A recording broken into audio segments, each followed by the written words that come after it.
Assalamualaikum warahmatullahi wabarakatuh. Waalaikumsalam warahmatullahi wabarakatuh. Alhamdulillah, sahabat Bintang Sekorong, hari ini kita kembali bertemu dalam kelas inspirasi. Insya Allah nanti kita akan membicarakan bagaimana terkait pemajuan literasi terutama di daerah-daerah terpencil. Dan pada kebiasaan sebelum-sebelumnya kita akan kedatangan tamu yang sangat luar biasa.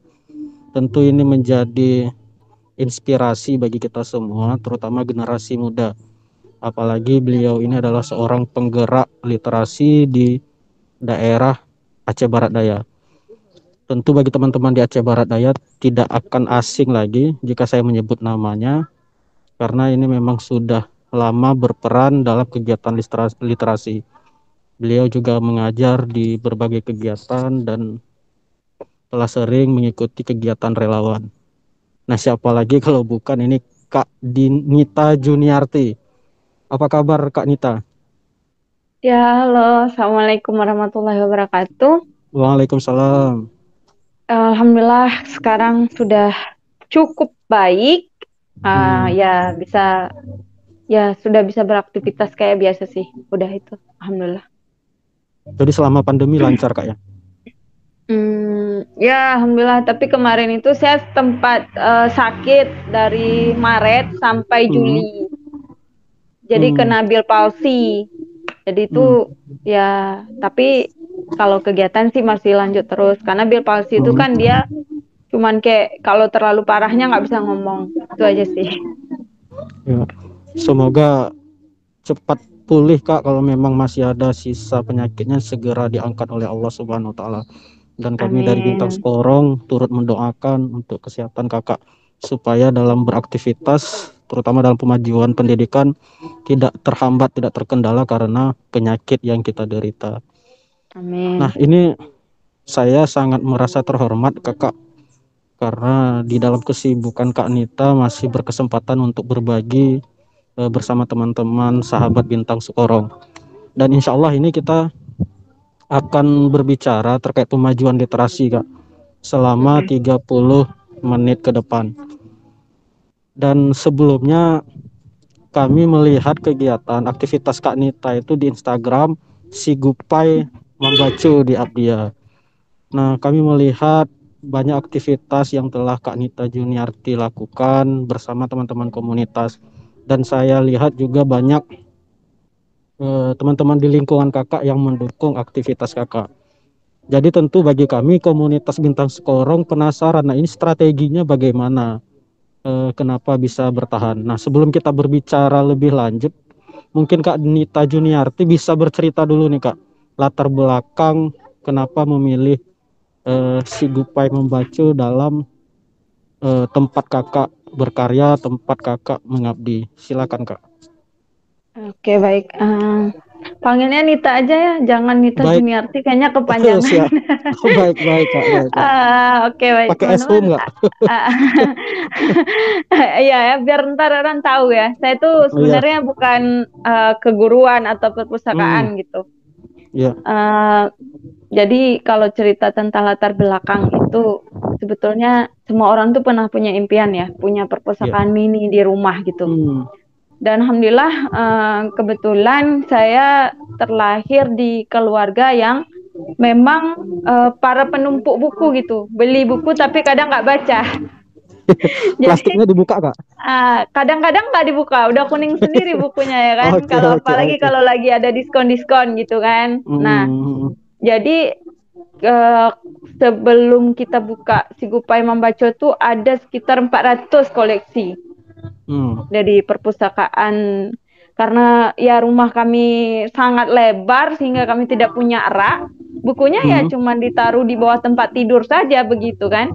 Jadi kalau ada teman yang pinjam, kadang nggak dikembalikan, ya itu sudah biasa begitu. Hmm. Kadang-kadang ya sering sih teman-teman pinjam-pinjam kayak gini. Ntar kembalikan, pinjam gitu. Nah, Hmm. dari situ, itu waktu saya kuliah ya. Jadi kayak kepikiran, oh nanti suatu hari saya mau punya sebuah ruang Ya. perpustakaan yang orang-orang tuh bisa akses gitu. Eh, terus ternyata ya kadang kita udah lupa ya sama impian kita gitu. Udah lupa sama impian dan sibuk sama aktivitas kuliah lah, apalah, bekerja gitu. Nah, waktu semester 8, saya ketemu sama satu orang pengajar muda. Dia bilang seperti ini, mengabdi itu nggak harus kita tunggu lulus kuliah gitu. Karena pas kuliah juga bisa begitu. Akhirnya diajak untuk bawa buku dalam ransel. Makanya waktu itu disebut dengan pustaka ransel. Nah, itu juga akhirnya yang membuat saya berpikir gini, kalau nanti saya jadi sarjana, apapun yang saya lakukan di tempat orang akan saya bawa pulang ke kampung saya begitu. Dan ternyata itu tidak mudah ya. Karena kita tahu sendiri, misalnya kalau orang kaya saya di kampung itu udah jarang keluar, tidak terkenal. Waktu zaman kecil-kecil terkenalnya ya tukang lempar mangga orang lah istilahnya gitu kan, bandel gitu. Nah, tiba-tiba mau buat satu kebaikan kayak gitu, kita anggaplah itu kebaikan ya. Misalnya orang tuh masih kayak bertanya-tanya, apaan sih kayak gitu ya. Nah, cuman waktu itu saya berpikir ketika saya membawa buku pustaka ransel itu ke beberapa daerah di Aceh besar dan ketemu dengan banyak orang-orang berterima kasih, kemudian mereka mengatakan nanti balik lagi ya. Bagaimana kalau ini dilakukan juga di kampung kita begitu. Jadi tahun 2015 begitu saya selesai waktu itu 2015 setelah wisuda, pertama kali saya membawa pulang pustaka ransel ke desa saya. Dan alhamdulillah sambutannya sangat baik gitu. Saya membawa ke 4 desa waktu itu, tahun 2015. Kan pindah-pindah desanya dan sambutannya baik. Ada juga yang tidak baik seperti itu. Jadi saya berpikir ini bisa saya lanjutkan begitu. Hanya saja di tahun 2016, 2017 saya mendaftar untuk jadi pengajar muda di Sulawesi Tengah, di Banggai. Dan ternyata inilah kenapa kayak saya mau berpikir jangan-jangan ini jalan Tuhan untuk membuat saya belajar seperti itu. Saya daftar di angkatan 12 tapi tidak lulus. Daftar di angkatan 13 dan penempatannya di Banggai. Ternyata di Banggai itu yang membuat saya semakin kuat untuk membuat Sigupai Membaco begitu. Pengaruh Banggai itu luar biasa. Ada satu keluarga yang suami istri cuman tamat SMP, mereka mengatakan begini. Saya kan nanya, ibu kenapa sih mau membuat rumahnya? Maaf bu, bukan, maksudnya rumahnya tidak terlalu besar seperti itu, tapi dibuat untuk jadi tempat belajar gratis anak-anak. Kenapa mau? Mereka bilang, tahun 80-an Nita, satu-satunya orang yang menamatkan SMP itu hanya keluarga kami katanya. Orang lain tidak punya akses pendidikan ke sana, hanya keluarga kami. Itu tahun 80-an ya katanya. Makanya waktu itu saya berpikir apa yang bisa saya lakukan untuk desa saya. Karena saya sudah tamat SMP. Nah, saya langsung terpukul dong. Kan saya udah sarjana nih. Tapi nggak pernah bikin apa-apa untuk desa saya. Waktu di Banda Aceh atau waktu kuliah tuh atau ya waktu kita di luar lah ya, di luar kampung kita jadi relawan lah, jadi inilah, jadi itulah, bangun desa lah, mengabdi lah, apalah kan. Tapi di desa kita nggak pernah jadi apa-apa kayak gitu, nggak pernah bikin apa-apa. Nah ini yang menjadi pemukul yang sangat luar biasa bagi saya. Jadi saya pikir, iya ya, pulang dari sini saya harus bikin sesuatu di desa saya. Saya nggak bisa terus-menerus bertahan dengan kita ini akan susah diterima di desa, apalagi isunya literasi kayak gitu. Ini bakal susah banget kayak gitu. Mental block yang ada itu akhirnya meluncur sendirinya gara-gara penataan ibu tadi. Kemudian di Banggai juga saya menemukan anak-anak muda kayak SMA sampai kuliah gitu. Mereka melapak buku di RTH, ruang terbuka hijau di sana, setiap hari Minggu. Jadi kayak kita muncul pertanyaan, apa mereka nggak bosan? Ada, pasti begitu. Tapi cobalah dulu, nanti pasti ketagihan. Begitu istilah mereka. Kemudian ada lagi sekelompok orang tua yang mereka sudah ada profesi polisi, PNS, juga melapak buku. Dan kalau tidak melapak buku, mereka membagi-bagikan buku ke beberapa rumah yang rela menampung buku-buku itu yang nanti mereka akan menukarnya 6 bulan sekali seperti itu. Jadi saya berpikir, kita selalu beralasan misalnya ingin berbuat, oh saya belum sarjana, umur saya masih muda. Atau kadang kita oh saya terlalu tua untuk berbuat ini. Jadi kapan kita akan berbuat seperti itu? Ini mengusik saya sehingga ketika saya pulang ke Abdia tahun 2017, saya berpikir sebelum saya kembali ke perantauan, saya harus mengerjakan sesuatu di kampung saya begitu. Akhirnya nekat ngambil semua koleksi buku saya yang sudah berdebu itu, melapak bukulah kami kan. Waktu itu belum ada nama.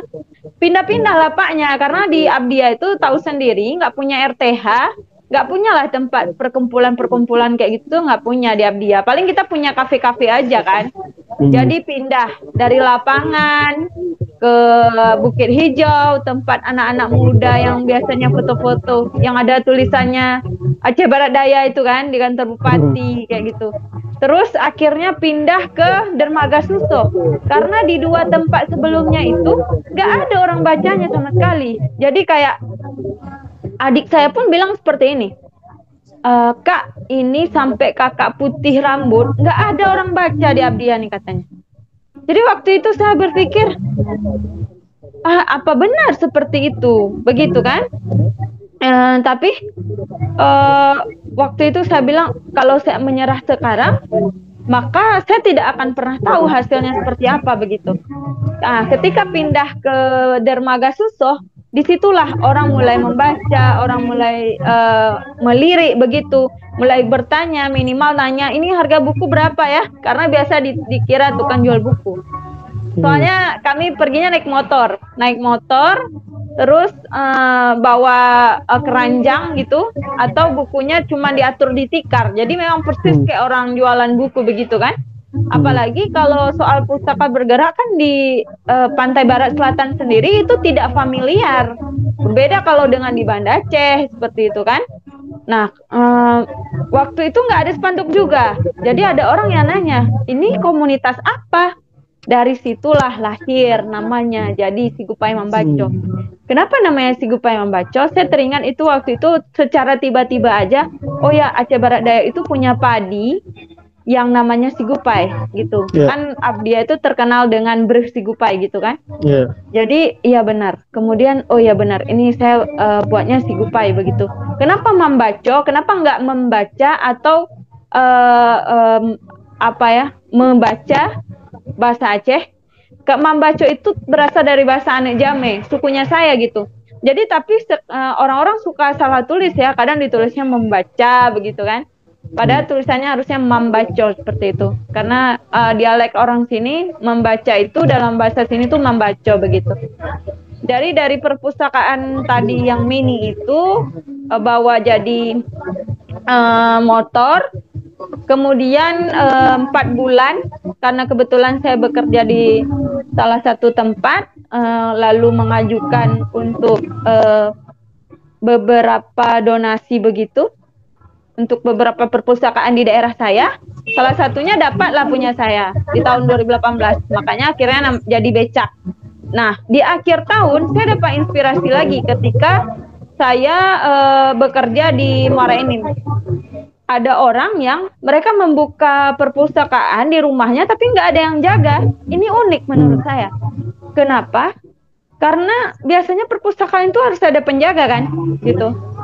Nah, dan untuk ada penjaga itu, inilah membuat kenapa kita nggak bertahan begitu.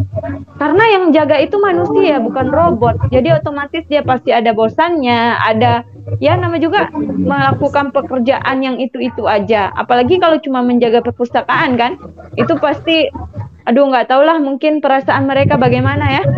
Nah, waktu itu saya berpikir, oh benar juga teori ini. Kita lepaskan saja orang-orang yang datang. Tapi kata teman saya itu ada resikonya. Kita akan beresiko kehilangan buku. Kita akan beresiko tidak ada data apa segala macam begitu. Jadi kalau kita siap untuk ngambil resiko, program ini akan tetap hidup, tapi kita setengah mati mau cari terus buku-buku. Sebab pasti dalam per tahun itu buku-buku akan banyak yang hilang, seperti itu. Dan saya pikir yang saya butuhkan saat ini adalah orang-orang familiar dengan literasi. Karena soal buku itu insya Allah pasti ada jalannya, dia datang sendiri begitu. Ketika program ini jalan, saya melihat bagaimana rezeki buku-buku itu datang di 11 bulan sebelumnya begitu. Nah, itulah akhirnya jadi membuat kenapa sampai sekarang Si Gupai Membaco itu ada saya, tidak ada saya, dia tetap jalan begitu. Itu kira-kira. Ya.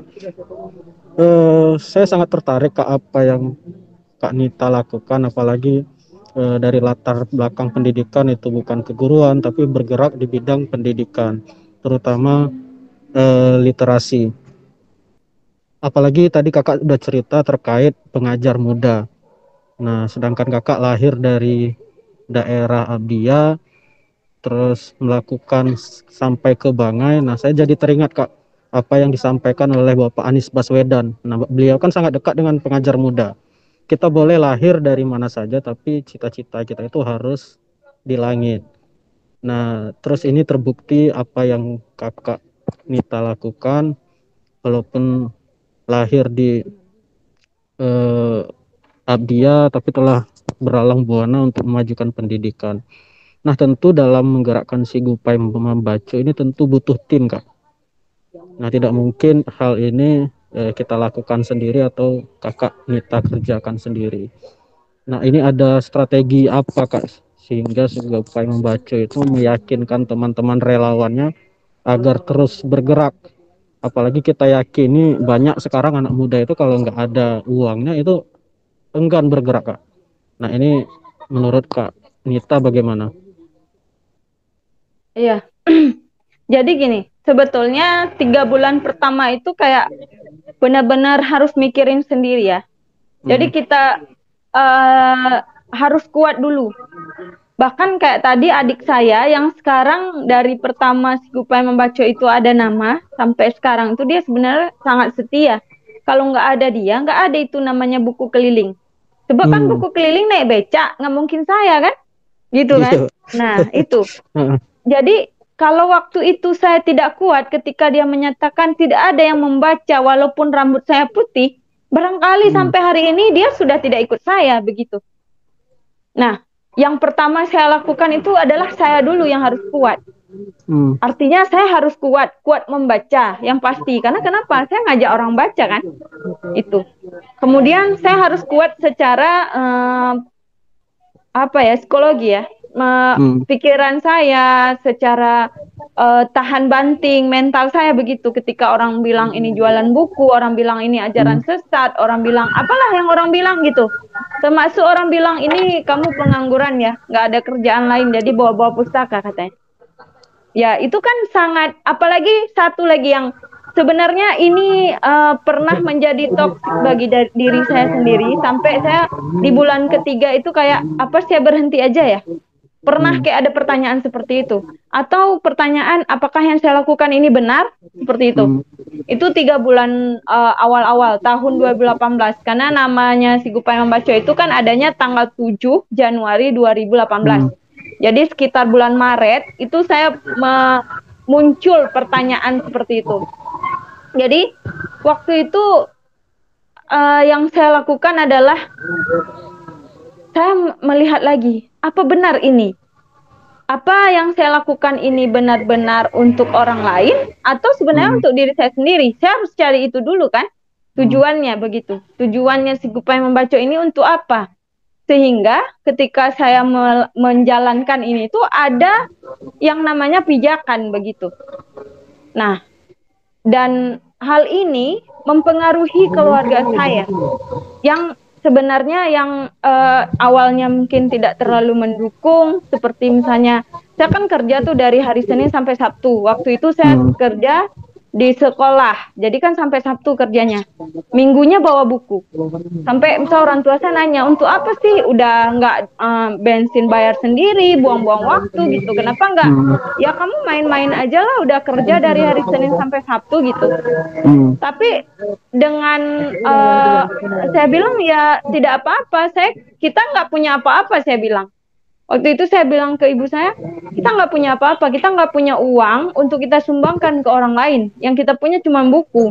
Apa salahnya kita membawa buku ini agar bisa diakses publik, dan itu menjadi, kalau orang tua-tua kita kan suka sekali kita bilang soal amal jariah itu ya. Ya kita nggak tahu amal jariah itu kan urusan Tuhan ya. Setidaknya apa ya, kata-kata yang seperti itulah gitu ya. Ya ini kan salah satu dari sedekah. Sedekah apa? Sedekah waktu. Karena absen paling mahal di dunia itu adalah kehadiran. Mungkin orang bisa punya banyak uang, tapi dia tidak bisa untuk membersamai seperti itu. Kan ada orang kan yang jadi sponsor, artinya dia punya banyak uang, tapi dia nggak bisa datang ke lokasi. Betul. Ada orang yang dia punya banyak waktu, tapi dia nggak punya uang. Makanya kenapa dua hal ini sebenarnya saling berkaitan seperti itu. Dan kebetulan saya ada di posisi punya buku, punya waktu, ya waktu tadi hari Minggu, dan saya punya uang untuk beli bensin untuk pergi gitu. Makanya waktu itu saya menjadi lebih kuat. Oh ya, yang saya lakukan ini adalah menempati janji-janji sarjana. Termasuk kalau pulang kampung itu enggak lah jadi orang-orang yang hilang pijakan seperti itu. Apalagi dengan background pengajar muda kan. Atau dengan orang bilang misalnya dibilang, ih kamu nih IPK tinggi-tinggi, bukannya pergi S2 malah ngurusin buku gitu kan, bukan jurusan ilmu perpustakaan lagi gitu-gitu. Nah setelah saya bertahan di masa 3 bulan itu, akhirnya saya mencoba untuk mempengaruhi keluarga. Ya dengan izin Allah, alhamdulillah semua keluarga saya itu adalah pengurus di Sigupay Membaca. Jadi ayah, ibu, adik saya, nenek, kan saya gitu. Jadi pengurus Sigupay Membaca itu keluarga saya sebetulnya. Ketika saya berangkat bekerja di luar, saya 2018 akhir bekerja di Morenim di Sumatera Selatan. Kemudian 2019 saya bekerja di Malang, itu sampai 2020. Jadi sebenarnya selama Sigupay Membaca ada, saya di luar terus gitu. Tapi kenapa dia tetap hidup? Karena yang pertama saya lakukan, saya sudah mencoba untuk mengajak keluarga saya gitu. Misalnya tadi ibu, saya bilang soal amal jariah kan. Kalau adik saya bilang belum ada penggerak literasi sepantai barat selatan ini semudah kamu, kelas 2 SMA. Waktu itu adik saya kelas 2 SMA. Nggak ada, saya bilang. Kalau kamu melanjutkan ini, lagi pula, ini yang bisa bawa becak cuma kamu, nggak ada orang lain. Saya bilang, nggak ada orang lain. Jadi, adik saya ini, dia punya suatu hal yang positif dari dia. Dia punya banyak teman gitu. Temannya laki-laki kan. Dia senang bergaul. Dan beberapa temannya itu bisa untuk diajak bawa Sigupay Membaca setiap minggu. Ya ganti main-main lah. Nanti mungkin mereka bawa gitar kan, karena kan kita ngelapaknya di pantai kan. Sambil nanti baca buku dulu, terus nanti main-main gitar, jaga lapak gitu. Itu. Ini terus selain keluarga nggak ada anggota lain Kak, relawannya Kak? Nah, jadi setelah setahun baru akhirnya kami mencoba, karena tadi kan menguatkan diri dulu seperti itu. Nah, baru kemudian kita dibuka namanya Relawan Lepas. Nah, Relawan Lepas ini setiap buku keliling, bahkan sampai hari ini, kita selalu buka rekrutmen. Buka rekrutmen. Siapa yang mau datang untuk buku keliling hari ini di desa ini? Atau di mana seperti itu. Anak-anak ada yang baru datang. Jadi setiap ada yang baru datang di sini tuh harus saya jelasin apa ya kan. Maksudnya ya tadi kita nggak punya penjaga, meskipun udah ditulis di dinding kadang-kadang nggak dibaca. Jadinya harus dijelasin. Jadi besok-besok ketika mereka datang sendiri, mereka udah bisa tuh ngisi buku peminjaman, ngisi buku pengunjung gitu. Nah, soal tadi, jadi kita punya dua, relawan lepas sama pengurus. Kalau pengurus ini yang benar-benar ngurusin semua program-program, ngurusin buka tutup, menyapu, membersihkan, memperbaiki buku. Karena buku itu nggak mungkin dia memperbaiki diri sendiri kan, termasuk tempatnya tidak mungkin membersihkan diri sendiri begitu. Dan kalau relawan lepas ini ya mereka datang ketika kegiatan seperti itu. Jadi kegiatannya sudah dirancang, nanti tinggal menjalankan. Tinggal nanti peran dia apa begitu. Nah, tapi sekarang kita punya satu lagi namanya fasilitator pengajar. Fasilitator pengajar ini mereka yang mengajar di kelas-kelas. Jadi kan ada beberapa kelas pengetahuan nih di Suku Pembaco. Misalnya ada kelas warna yang ngajarin mewarnai dan mewarnai dan menggambar begitu. Kemudian ada kelas lingkungan tentang bagaimana pilah sampah apa segala macam. Terus ada kelas menulis karya sastra.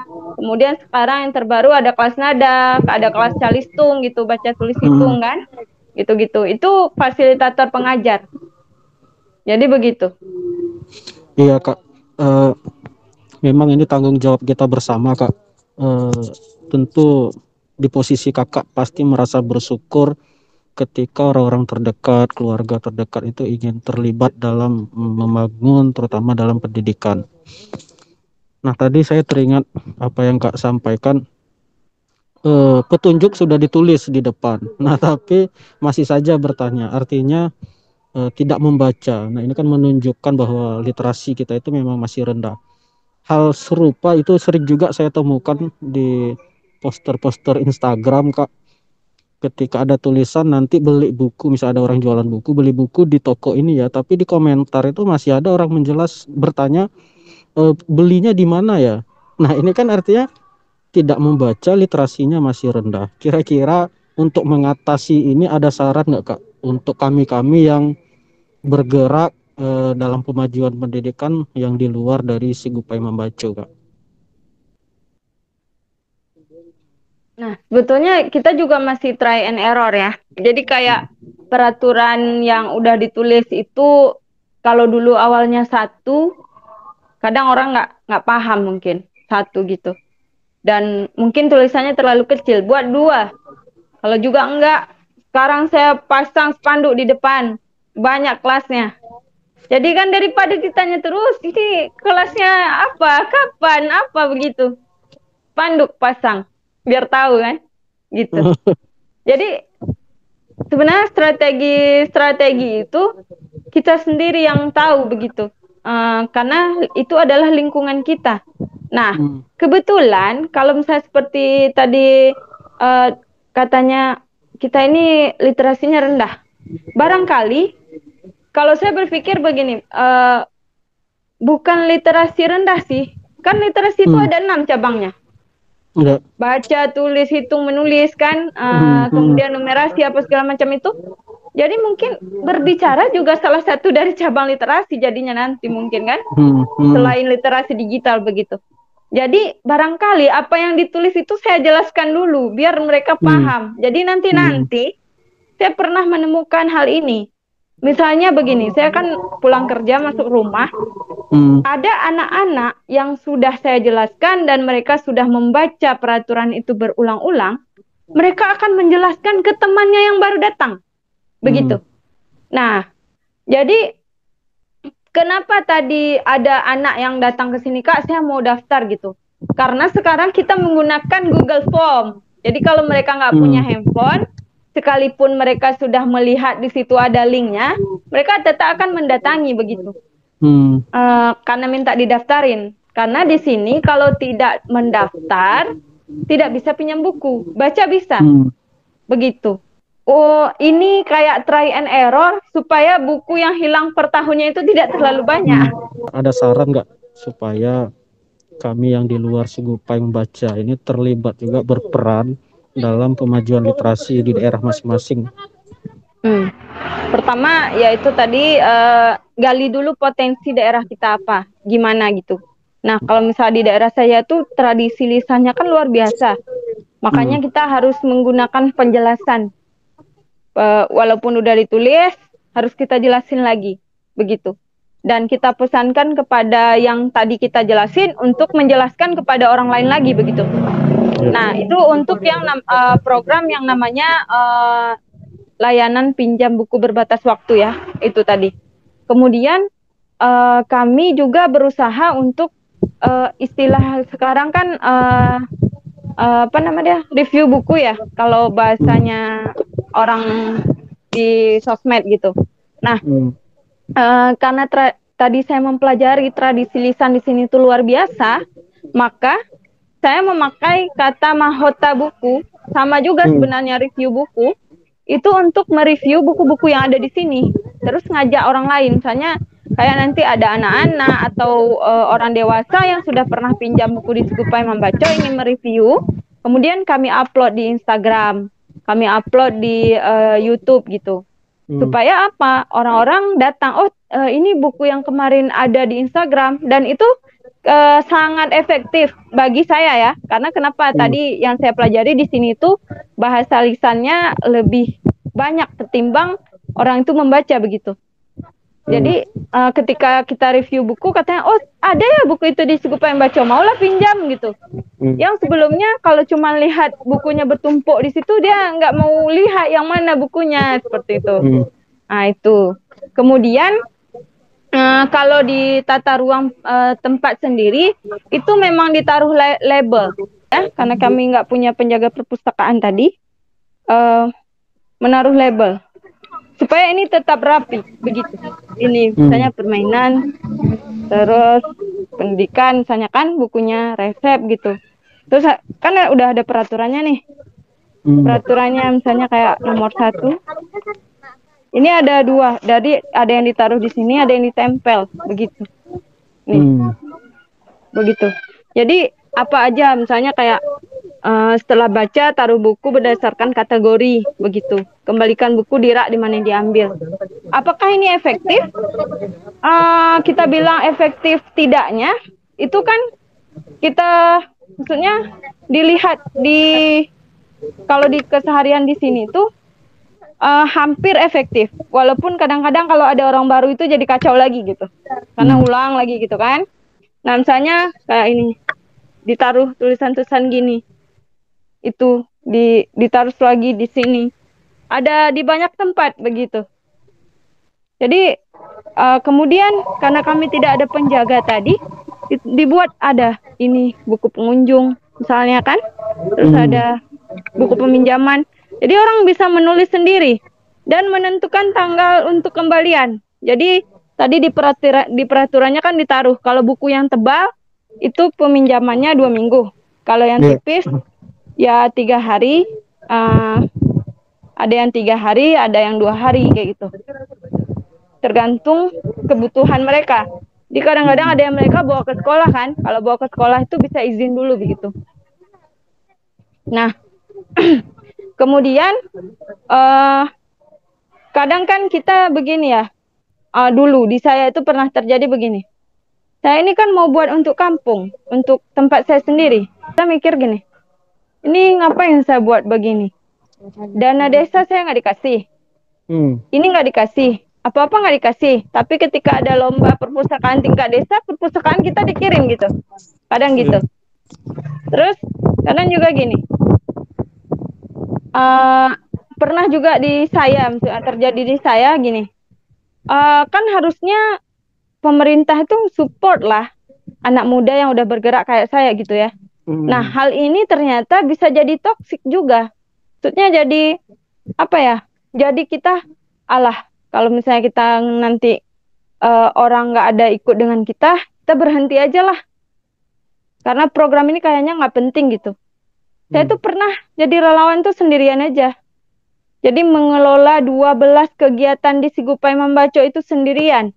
Saya yang kelola saya terus gitu. Waktu itu nggak ada yang bantu di awal-awal kan, karena tadi keluarga saya juga belum terlibat waktu itu. Mereka maksudnya masih lihat dulu ini apa begitu. sampai mereka mendukung, ini yang menjadi hal yang sangat berbahagia bagi saya gitu.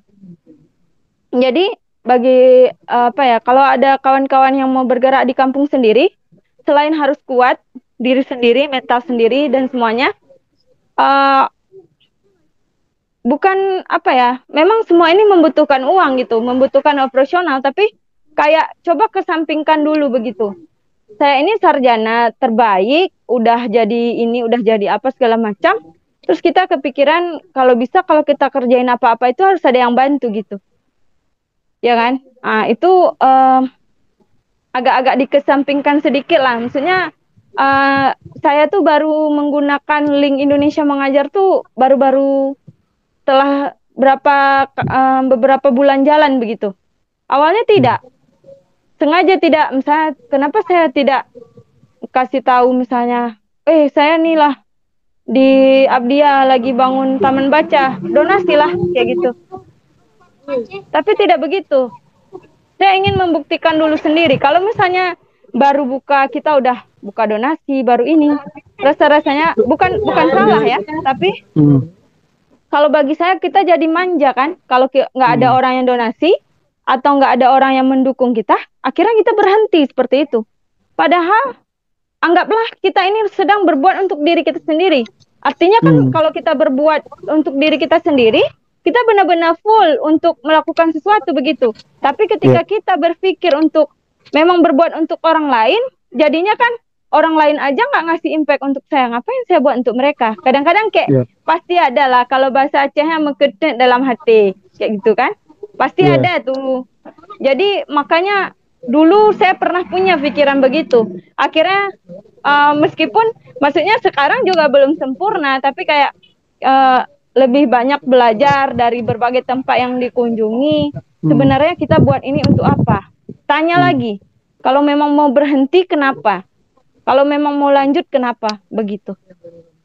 Ya, luar biasa Kak. Saya sangat senang Kak dengan cerita Kakak, terutama terkait ketika kita melakukan hal itu untuk orang lain, maka anggap itu seperti kita melakukan untuk diri sendiri, biar agar kita itu tidak kecewa. Nah, tapi sepanjang perjalanan Sigupai Membaca, tentu tadi Kakak cerita sudah melibatkan teman-teman relawan, teman-teman pengajar muda. Nah, ini kan kolaborasi sudah terbangun. Agar kolaborasi ini tetap bertahan, ada strategi atau upaya yang Kakak lakukan? Boleh diceritakan, Kak? Kalau misalnya soal yang donatur ya, memberi laporan itu penting. Jadi kayak sampai kalaupun misal dia kasih duit 300.000, kita posting, kalau kita tanya dulu ya orangnya, jangan maksudnya kita kadang kan saya pernah berapa kali kena tegur gara-gara saya posting namanya langsung, dan nggak semua donatur itu senang diposting namanya langsung. Jadi makanya Instagramnya Sigupai Membaca itu baru saya buat, baru tahun lalu, belum setahun pun Instagramnya. Jadi tanya dulu sama orangnya, dia mau nggak diposting, boleh nggak diposting gitu. Postingnya di mana? Boleh di feed atau hanya di stories seperti itu, atau harus ditaruh hamba Allah begitu kan? Karena kadang-kadang ada orang yang dia tuh donasi tapi nggak mau terlihat begitu. Jadi laporkan apapun, misalnya dia kasih uang 300.000 untuk apa aja, ada bonnya, terus manfaat dari yang dia kasih itu apa aja, dengan jelas dan detail begitu. Itu soal donatur. Nah, kalau kolaborasi lain dengan misalnya teman-teman relawan yang mengajar di sini, itu pertama, kalau dulu tuh memang benar-benar relawan sekali. Jadi mereka kalau untuk yang mengajar ya, yang mengajar, ketika mereka selesai mengajar, pertama kita tanya dulu, boleh saya ambil dokumentasi? Mana tahu ini perlu untuk kamu. Oh ya boleh, silakan. Jadi ketika selesai mengajar kita kirimkan fotonya, ya kan? Kemudian setelah dia mengajar besok atau nanti segera kita tanyakan sama anak-anak yang dia ajar, apakah anak itu merasa senang atau apa yang mereka dapatkan. Nah, hal ini juga kita bisa ceritakan sama yang mengajar itu. mereka dapat ini loh. Lebih-lebih kalau ada anak-anak yang setelah mengajar itu mereka praktekkan begitu. Soalnya nih, contoh kelas warna ya. Mereka menggambar apa di Sigupaya Membaca. Lalu mereka ketika sampai di sekolah ada pelajaran kesenian, mereka menggambar hal yang sama yang digambar di Sigupaya Membaca, terus dapat nilai 100. Kita laporkan ke gurunya yang mengajar di Sigupaya Membaca. Kan dia senang tuh. Besoknya dia ikut lagi. Nah, terus kalau untuk yang lain-lain, saya biasanya setiap kali kita turun ke untuk buku keliling itu ada pembekalan seperti pelatihan begitu. Ya tentu kita harus punya ilmu dulu kan, nggak mungkin lah kita latih orang kita nggak punya ilmu. Makanya kalau dibilang saya sebagai pendiri itu saya harus terus belajar. Misalnya apa? Sekarang lagi trendingnya apa? Kita lagi trending tahun ini kita ambil tema tentang pencegahan kekerasan terhadap perempuan dan anak, begitu kan? Jadi kita akan pakai media apa begitu. Nah, media ini hal-hal yang kreatif begitu. Itu nanti dibuat pelatihan sama relawannya sehingga mereka tidak merasa kalau mereka datang ke Sigupaya Membaca hanya menyalurkan ilmu mereka saja. Artinya seperti Sigupaya Membaca memanfaatkan mereka saja, tapi mereka nggak dapat apa-apa. Bayangin ya, mereka udah pakai bensin sendiri, pakai kendaraan sendiri. Terus pergi ke tempatnya juga sendiri gitu ya, kalau lagi nggak ada pasangan kan. Terus kalau misalnya bawa minum sendiri, terus pokoknya semualah ditanggung sendiri, nggak ada subsidinya gitu. Jadi apa yang mereka dapatkan? Udah ilmu mereka kasih, mereka dapat apa begitu? Nah makanya kita di sini memfasilitasi untuk pelatihan begitu. Mungkin nanti ada kawan-kawan yang udah dikirim belajar dari Sigupaya Membaca untuk misalnya read aloud gitu kan, baca nyaring. Nanti dia sharing ke kawan-kawan yang lain yang nanti akan jadi relawan begitu. Jadi sistem begitu. Kemudian kalau sekarang kebetulan baru-baru bulan April lalu kita tuh sudah dapat izin operasional. Memang lama sekali ya dapat izinnya, dari 2018 baru 2020 dapat izin. Ya begitulah. Jadi kita kan saya bukan bilang kita tuh nggak usah kerjasama dengan pemerintah, bukan begitu. Tapi pemerintah itu juga partner kita. Kita juga partner pemerintah begitu. Jadi pemerintah kan punya uang ya setiap tahun untuk ngadain pelatihan ini, pelatihan itu begitu. Nah, inilah kesempatan untuk kawan-kawan relawan untuk ikut pelatihan-pelatihan yang mereka buat. Ya setidaknya kita bertemu dengan teman-teman penggiat literasi yang lain. Misalnya kalau dibuat di Banda Aceh berarti yang di Aceh. Kalau dibuatnya entah di Medan, entah di Jawa begitu. Ketemu. Jadi kan kita jadi semangat lagi kan? Begitu. Jadi nggak cuma saya sendiri yang semangat, tapi kawan-kawan yang nanti juga sudah bertemu dengan teman-teman penggiat literasi yang lain, yang mereka tuh punya cerita seru masing-masing, tentu ini akan menjadi semangat lain begitu. Ini hal-hal yang kami lakukan untuk terus membangun relasi. Kalau sama pemerintah, ya kalau misalnya di awal kita tolak, kita datang waktu pemerintahan yang selanjutnya, begitu. Jadi kenapa saya baru dapat izin sekarang, ya mungkin yang sebelumnya menganggap ini belum penting, begitu.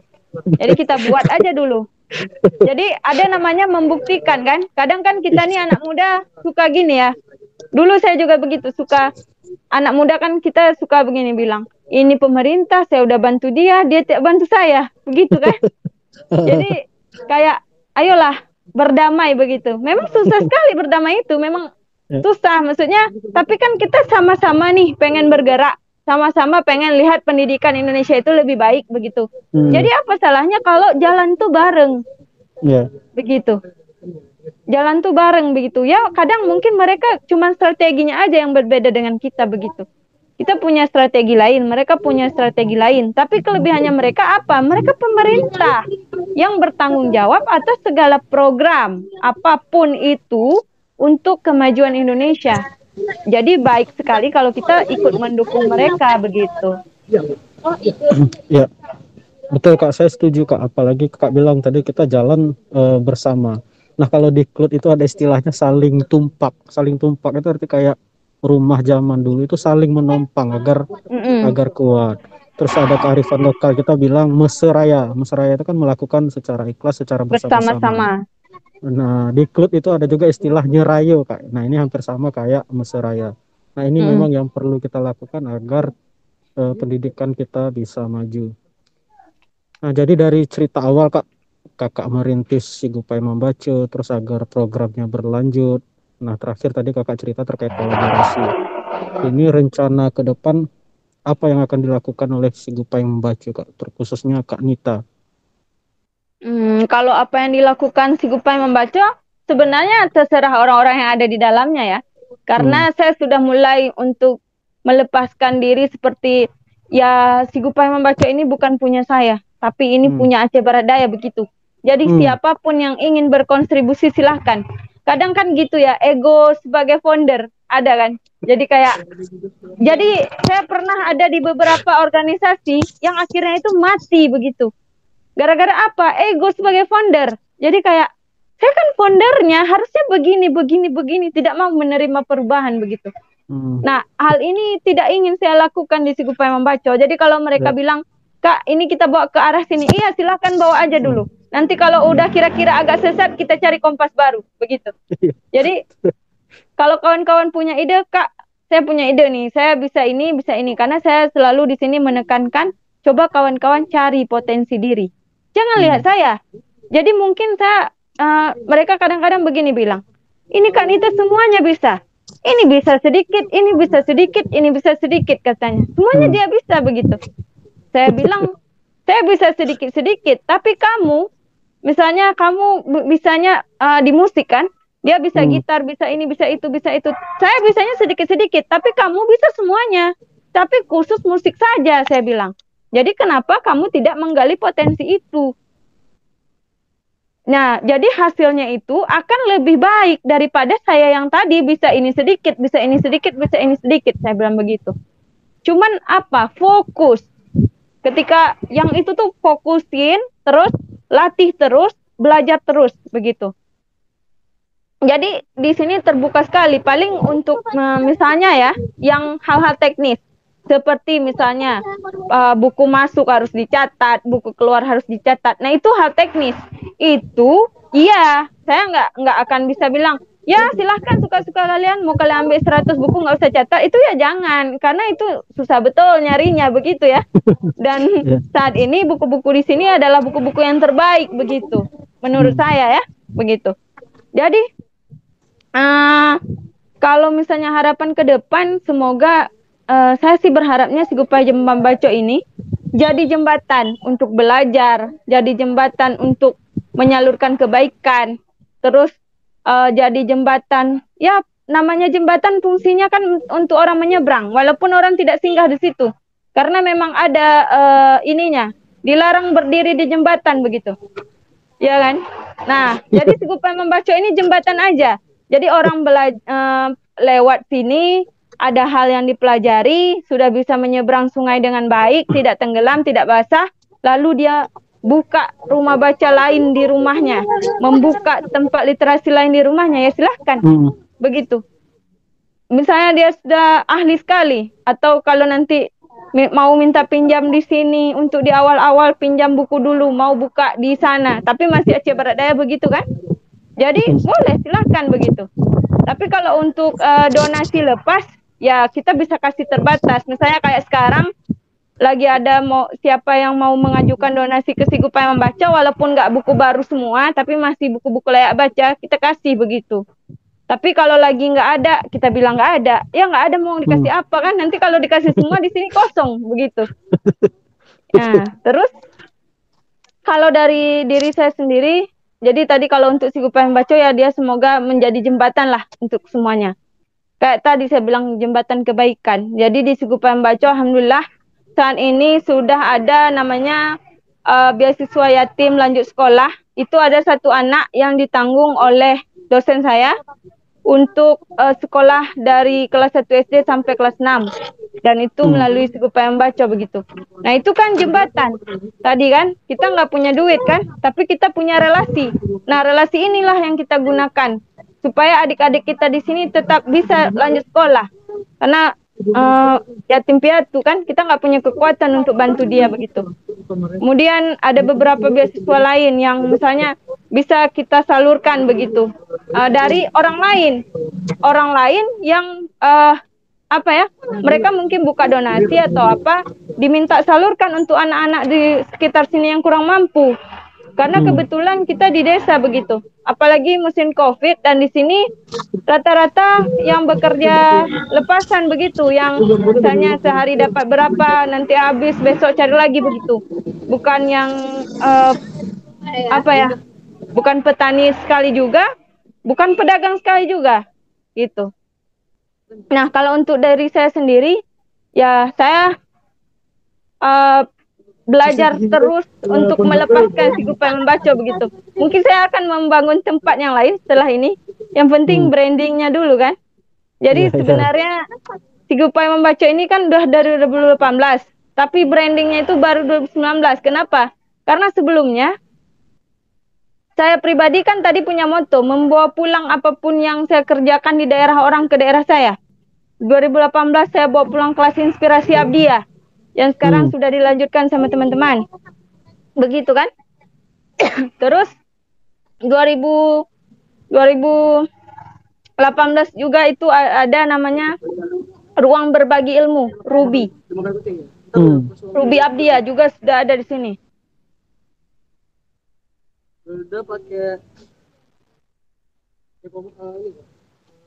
Begitu. Baru nanti saya branding si Gupai Membaca ini. Jadi kadang orang mengenal saya dengan ya di handphone mereka mungkin ditulis Nita Kak Abdiya gitu kan. Inilah gitu. Jadi ada banyak hal. Ya, nanti mohon dilibatkan Bintang Sekorong Kak kalau ada hal-hal baru. Kami sangat terinspirasi dengan pergerakan Kak Nita ini Kak. Oh ya, kita juga ada program namanya Bincang Asik. Ya, Bincang Asik itu kebetulan bincang-bincang tentang apa-apa yang sudah dilakukan di tempat teman-teman. Dan ya semacam tanya jawab seperti itu, berbicara ringan-ringan ya kan.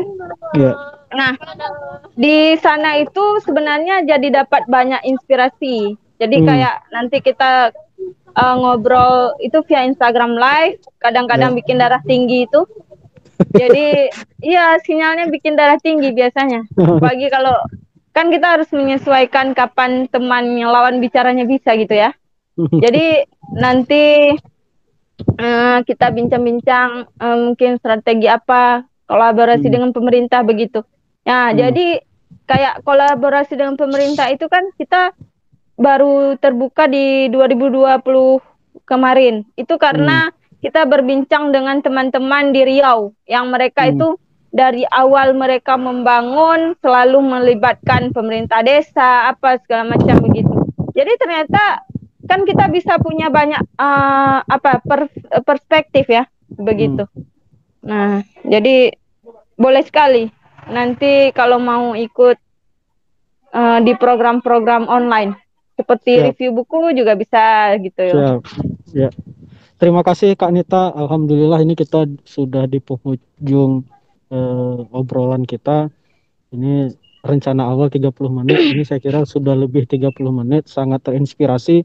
Saya sangat senang mendengar cerita Kak Nita.